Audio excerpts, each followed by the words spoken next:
Buffalo Police Commissioner Joseph Gramaglia. Thank you, Mayor.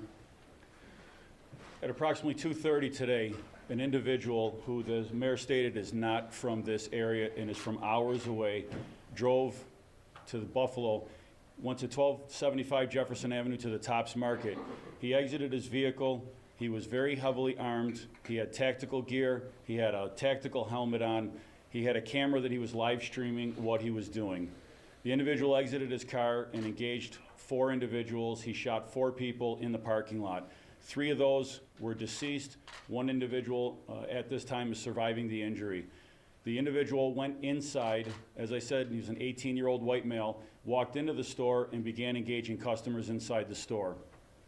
One of the individuals inside the store is a security guard, a beloved security guard, who is a retired Buffalo police officer, a hero in our eyes, engaged the suspect, fired multiple shots, struck the suspect, but because he had heavily armored plating on, that bullet had no round. The suspect engaged our retired officer, and he was ultimately shot and deceased at the scene.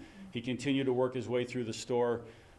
Ultimately, he worked his way back towards the front of the store. Buffalo police immediately respond, engage the suspect in the vestibule of the store, and at that point, the suspect put the gun to his own neck. Buffalo police personnel, 2 patrol officers, talked the suspect into dropping the gun. He dropped the gun, took off some of his tactical gear, surrendered at that point, and he was led outside, put in a police car, and transported to Buffalo Police Headquarters.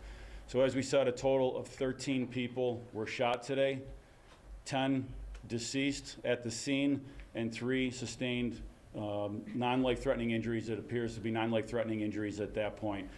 4 in total were store employees. One of those was the security guard who has worked at that location for a very long time. You know, many officers are on scene here, knew him quite well, and the rest of the victims are customers of the store. You know, as the mayor said, this tragic incident by someone who is not a part of our community, does not live here. We'll let some of the other agencies get into the information that's been posted online, and I will turn this over at this point first to our Erie County Sheriff, John Garcia. I would like to thank all of the agencies. We have a very, very close working relationship with every level of government, every level of law enforcement, and everybody was immediately calling and responding. We had a command post set up, and everybody is asking what we can do and how can we pitch in. The individuals from several hours away, the New York State Police and the FBI are investigating that part of the crime as well. So I will